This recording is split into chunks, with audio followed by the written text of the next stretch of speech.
I was taking a look over Super Heavy Samurai in there and analyzing them, figuring out what can be done here because they have a similar dilemma. They're practically one of our neighbors when it comes to the problem that both Crystal Beast and Super Heavy Samurai suffer from droll. And I'm looking at a page in their notebook, and I came up with a few solutions I think the audience and the viewers might be interested in. And Golden Rule is definitely one of those solutions, but that's unfortunately until the end of June. We're coping until then, yeah. The go-to solution I stumbled upon, believe it or not, perhaps it's low key, but Noble Knight Shield Bearer. I would argue this is perhaps the heart and soul of Crystal Beast for until Golden Rule comes out. This is a must play, mandatory necessity. Simply, I'll connect the dots for the viewers. So, if you could think of a line chart, bullet point number one, there's no gamma. Gamma's out of the picture. So that leads to bullet point number two. We have a very strong Ash. Ash Blossom is going to be rampant this entire format. Everyone's going to main three. Very little responses are going to be done unless you're going first. Then, because there's a strong Ash, we have Zenith is vulnerable. And because Zenith is vulnerable, Crystal Bond is terrible this format. If you normal summon your Pegasus, you bring your Zenith to the spell and trap zone, you resolve it, and then it gets negated by Ash. Your Bond is no longer an extender. Your Bond does not allow you to continue. But Shield Bearer does. And Shield Bearer is not only a starter, but it can be an extender. Just like Bond, even though Bond is a starter and an extender, Shield Bearer is a starter or an extender. It's a poor man's Bond. I agreed. Now, I know you guys are probably wondering, how could Shield Bearer possibly be an extender? I mean, all it does is adds wind attribute beast monsters that are below level 6 from our deck to our hand. But there's one tech that makes it all happen. A funny elephant with a cape. Funny elephant with a cape. A Dinotherium. This level 4 beast we have not seen play in since Infernity during the Dale Bolito format. We're talking, I mean, I'm an old timer, but I've been in the game since 2002, You're showing your age. yeah, but the good old Dale Bolito brothers and the Jarrell Winston time format. There was a moment where Dinotherium was extremely popular in Infernity as a go-to level 4 extender, and that is the solution to one of our biggest issues today. So while Bond used to be a card that was played at 2, some of you I know out there probably played it at 3, for a total of 11 copies of Sapphire Pegasus. We have 3 Pegasus, 3 Rainbow Bridge, 2 to 3 Bond, and then 3 Foolish Burial Goods. But now that we all agree, let's say Bond is not useful this format, now that Gamma's gone, we can cut Bond to 1 and double down on Shield Bearer.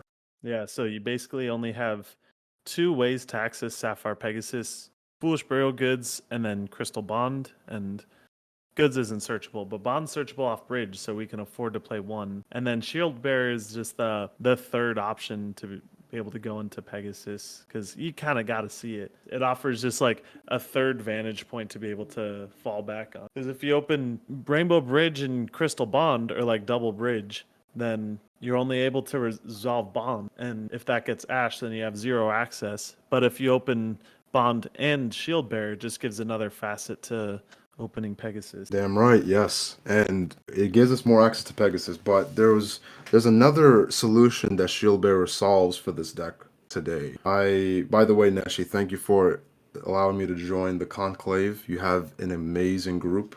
You have an amazing Discord. And I got acquainted with a lot of the members on Conclave, in the Conclave. Shout out to Transmuta. I always love the good old disagreements over the web. It got a great gentleman out there, or he or she, great person. Trom has some nuclear take. I take your word for it. So Trom, so after speaking with Trom, I originally thought when you hard draw the 1 rainbow dragon you have in your deck, it's essentially an existential crisis, because now you can no longer resolve Zenith, and therefore every summon Pegasus is now basically an old summon Gilgarth. It's just a vanilla. I thought that was an existential problem with the deck. After talking with Trom, however, over the course of that last week and a half, I realized it's not actually the case. Some of you guys don't know, but Neshi and I, we were digging deep and looking for possible solutions. We looked into Farragut to shuffle back the Rainbow Dragon. We looked into Saryuja. We looked into Nadir Servant, Herald of the Arclight to search Illusion of Chaos to get, the Magician Souls package. Everything out there that we could possibly consider. I came upon a realization, and I don't know if it's true or not, but Neshi, if you draw a Rainbow Dragon, and you have 4 cards in your hand, don't you need just a level 4 extender? I mean, not all the time, because a lot of times you're not even summoning XCs because you want to enable Conclave and Miracle as well. And then if you're summoning XCs under Necro Valley, then the materials will just be gone to the grave forever. And that's why Rise Heart's really helpful, because you don't mind if Rise Heart just goes to grave forever. It is nice being able to push through boards, because if you don't have that level 4 extender, you're not able to go into like a Chidori or like a Baguska Zeus, untargetable Baguska into Zeus against like the lab matchup. So it is tough being able to, not having to, make Pegasus into a one card rank 4. But it is also nice at the same time enabling Awakening immediately if you do open the Rainbow Dragon, because you could draw phase, activate Awakening, and then add something under Droll. So that is kind of nice. But it is much better to keep the Rainbow Dragon in deck. That would be preferred, to keep Rainbow Dragon in the deck. But a level 4 extender does make all the difference, and that is what Shield Bearer provides. It solves 2 problems. It's not just the Crystal Bond problem that Crystal Beasts now have in this current format, but also hard drawing Rainbow Dragon. It's no longer an existential crisis anymore. We have 3 more actually. We have 3 more level 4 extenders: 2 Shield Bearer, 1 Dinotherium. Yeah, and what's more is it's a wind attribute, so we can actually summon Chidori. Funny enough. I'd argue Chidori is useless. I would argue it's useless compared to Exiton. They're both high impact for sure, but the problem I've seen with Exiton Knight going second is, we're not really in an unbreakable board kind of situation right now. So our opponents aren't going to have like 6 cards on field plus 5 cards in hand. It's kind of more like Exiton's a little bit tough to resolve going second, I've found sometimes, ever since Modern Yu-Gi-Oh! Switched to 5 cards going first and 6 cards going second. I don't know if you've experienced the same thing, but I've only mostly been able to enable Exiton and Master Duel just thanks to Max C alone. But I don't know if you've experienced something different.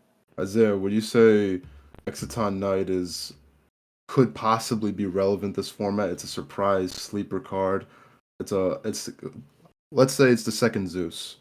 As far as Exiton Knight, I think it's a good card in almost any format. Is if you can have the space, you always like to look at what cards takes precedence, right? So if you have 2 level 4s in any format, like, is it going to be Dweller? Is it going to be Babushka?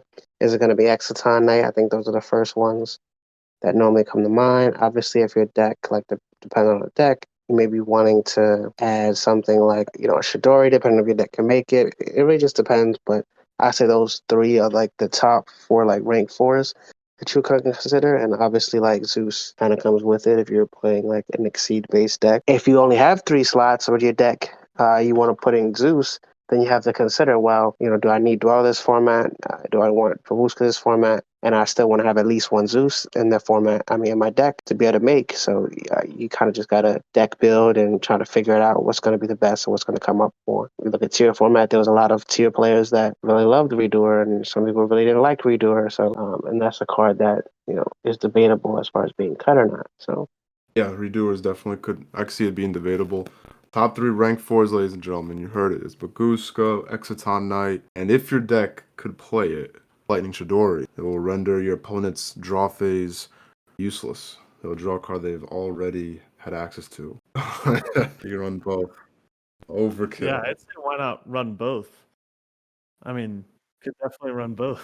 If you have the room, but I don't know. One other thing I found with Exiton is that since you're adding Rainbow Dragon to hand off Zenith, that's the other thing that like puts it over the edge to make it not enabled. I don't know if you've had a different experience when you're playing Exiton, but yeah, that's kind of like the biggest thing. If Zenith didn't add Rainbow Dragon, then I feel like I would enable Exiton more. But it's just tough going second. You have so many cards in hand after resolving like Salvation and Zenith. You know what I mean? I know what you mean. Before Shield Bearer, in the old ban list in the previous format. So I would argue Crystal Beast is only able to access their extra deck for a maximum of 3 rank 4s per duel. You have your first rank 4 thanks to Zenith, your second rank 4 thanks to Rise Hearts if you play it, and the final rank 4 due to either Awakening, therefore special summoning Carbuncle, or a Bridge of the Heart extra normal summon. So with those 3, with the only 3 in the past, so if you only have 3 rank 4s in the past, 3 to summon every single duel, either they would be one of the Zodiacs, Chak 9 specifically, or Baguska,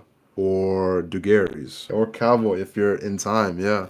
So that's the thing. So if you're only able to summon 3 rank 4s per duel, then essentially your entire extra deck is just utility. It's just, if this happens, if that happens. If I'm against Labyrinth, let me go into Tornado. If I'm against Tear Element, let me go into Dweller.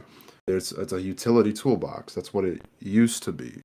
But now, if you have Shield Bearer, you'll be able to rank 4 more than 4 times per duel. Because now you have access to Dinotherium. You can utilize 4 Xyz, and dare I say 5.